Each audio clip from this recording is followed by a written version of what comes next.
Hello everyone, welcome to Mom's Secret. இன்னைக்கு நீங்க பார்க்க போற ரெசிபி வெஜ் மோமோஸ். என்னோட வீடியோ ஃபர்ஸ்ட் டைம் பார்க்குறீங்கன்னா மறக்காம சப்ஸ்கிரைப் பண்ணிக்கோங்க.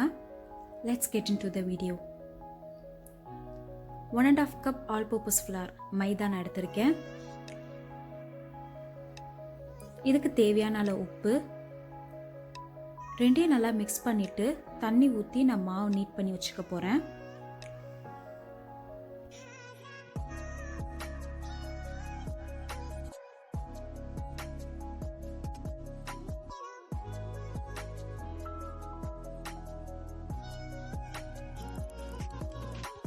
சப்பாத்தி மாவு கன்சிஸ்டன்சியில் நீட் பண்ணி வச்சுக்கோங்க.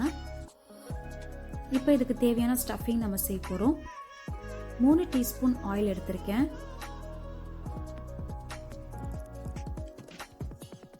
1 டீஸ்பூன் இஞ்சி பூண்டு விழுது. இதை நல்லா எண்ணெயில் சாட்டே பண்ணிக்கோங்க.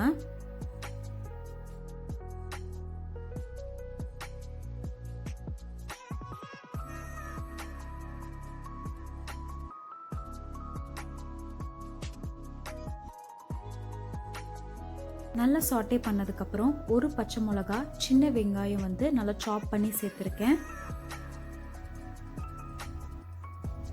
நல்லா மிக்ஸ் பண்ணி சாட்டே பண்ணிக்கோங்க.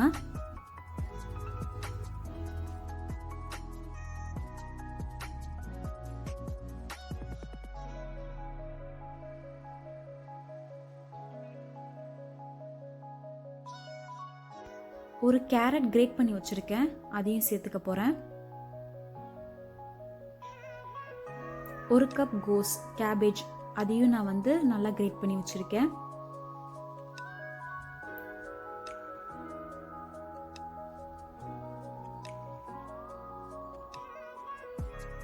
ஸோ இந்த மெஷர்மெண்ட் பார்த்தீங்கன்னா ஒரு 5லேருந்து 6 மோமோஸ் வரைக்கும் நம்ம செய்யலாம். இது எல்லாத்தையும் நல்லா மிக்ஸ் பண்ணிட்டு தேவையான அளவு உப்பு சேர்த்து 1 டீஸ்பூன் பெப்பர் க்ரஷ் பண்ணி சேர்த்துக்க போறேன்.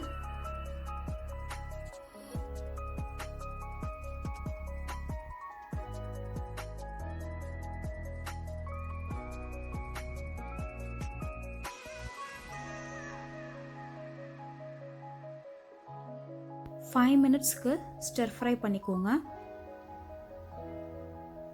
ஸோ மோமோஸோட ஸ்டஃபிங்கும் ரெடி ஆயிடுச்சு. நெக்ஸ்ட் பார்த்தீங்கன்னா மோமோஸ்க்கு டிப் செய்ய போகிறோம் சட்னி. ஸோ இதுக்கு ஒரு தக்காளி நான் ஸ்லிட் பண்ணி போட்டிருக்கேன். இது கூட 3 காஞ்ச மிளகாவும் சேர்த்துருக்கேன்.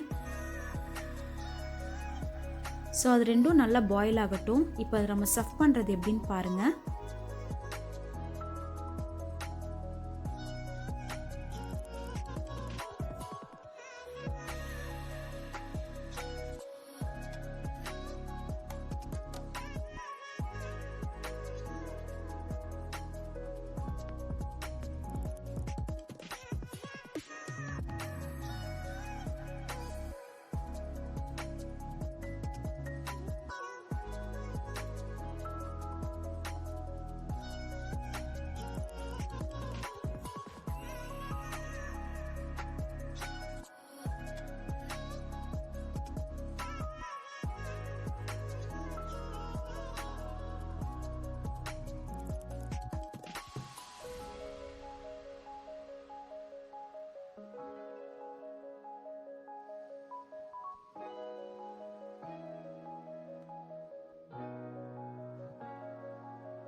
நம்ம பண்ணி வச்சுருக்க மோமோஸ் எல்லாத்தையும் இதுக்குள்ளே வச்சு ஒரு 10லேருந்து 12 நிமிஷம் ஸ்டீம் பண்ணி எடுக்க போகிறோம்.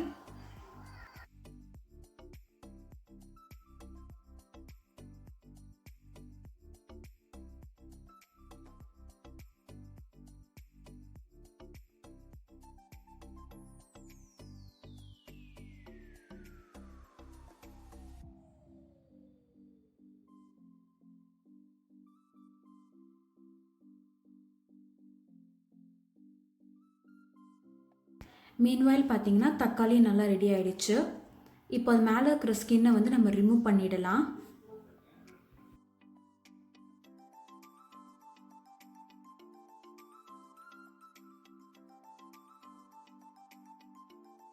இப்போ பீல் பண்ண தக்காளி, காஞ்ச மிளகாய் எல்லாத்தையும் நம்ம ஒரு மிக்சர் கிரைண்டரில் சேர்த்துக்க போகிறோம்.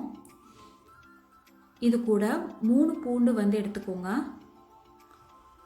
தேவையான அளவு உப்பு,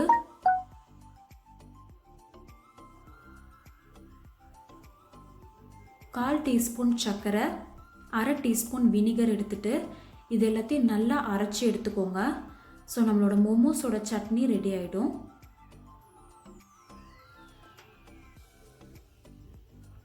நம்மளோட மோமோஸ் ரெசிபி ரெடி ஆயிடுச்சு. இது ஒரு ஈவினிங் ஸ்நாக்ஸாக நம்ம வச்சு சாப்பிட்லாம். ரொம்பவே நல்லாயிருக்கும். இந்த ரெசிபியை ட்ரை பண்ணி பாருங்கள். எப்படி இருந்துச்சுன்னு எனக்கு கமெண்ட் பண்ணுங்கள். இந்த வீடியோ உங்களுக்கு பிடிச்சிருந்துச்சுன்னா லைக் பண்ணுங்கள், உங்கள் ஃப்ரெண்ட்ஸ் அண்ட் ஃபேமிலி கிட்ட ஷேர் பண்ணுங்கள், சப்ஸ்கிரைப் பண்ணுங்கள், மறக்காமல் நோட்டிஃபிகேஷன் பெல் ஐக்கானையும் ப்ரெஸ் பண்ணிக்கோங்க. தேங்க்யூ ஃபார் வாட்சிங்.